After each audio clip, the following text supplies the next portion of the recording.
Welcome to Namaste Body, a platform for free and quality sex education. Reproduction. In today's video, we will learn about the male reproductive organs, female reproductive organs, pregnancy, and common misconceptions. Male organs. The main objective of the male reproductive organ is to produce, store, and deliver sperm. There are 5 parts of the reproductive system which we must look at to understand this process. Testes. The testes are the male gonads that produce sperm and testosterone. They are located in the scrotum. The scrotum is found outside the body.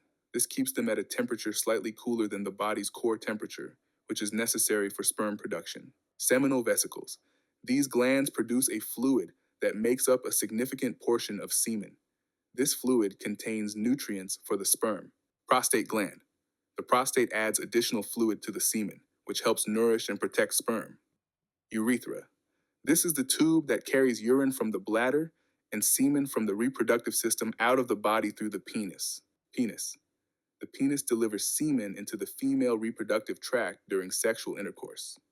In the explanation above, we can see 2 key terms used interchangeably: sperm and semen. Let us understand the difference. Sperms are the male cells, which have the primary function of fertilizing female egg cells. Semen is a fluid which is ejaculated from the male reproductive tract. The main function of the semen is to transport, protect, and nourish the sperm cells until it reaches the female egg cell. So to summarize it, sperm are a part of the semen, and the semen is a fluid which protects the sperm and provides it with energy. Female organs. The main object of the female reproductive organ is to receive, fertilize, and then develop the fetus during pregnancy.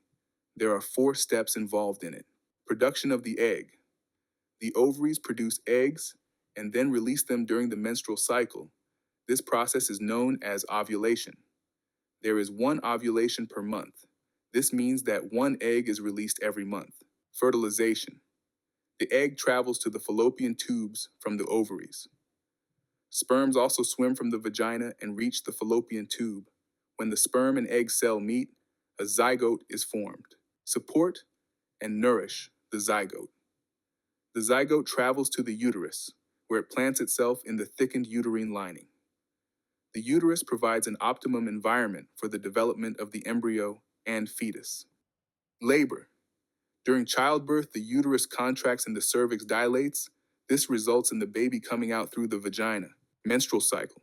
This is a cycle which is controlled by hormones. This cycle prepares the female body for pregnancy. The menstrual cycle is an important topic and will be discussed in the next section. Pregnancy. A female will become pregnant when the male sperm and female egg meet and form a zygote. Ovulation usually occurs 12 to 14 days before the start of the next menstrual cycle. An egg cell will remain alive for 12 to 24 hours in a woman's body. The sperm can stay alive for up to 5 days in the female vagina.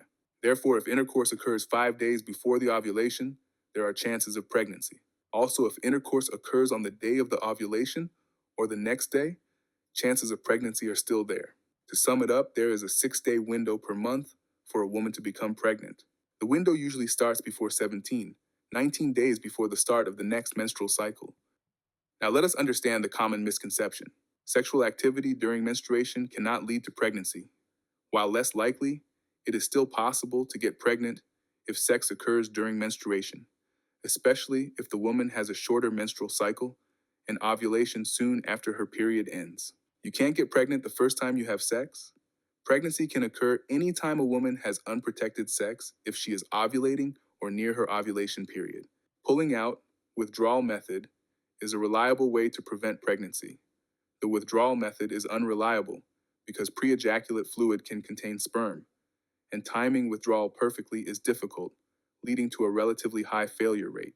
Birth control is 100% effective. While highly effective when used correctly, no birth control method is 100% effective. Methods like condoms and birth control pills have typical use failure rates due to human error. Oral sex leads to pregnancy. Oral sex cannot result in pregnancy because it does not involve the direct deposit of sperm into the female reproductive tract. Infertility is always due to the woman. Infertility can be due to issues in either partner. Hope you understood about reproduction. Thank you for listening to Namaste Body for your health and happiness.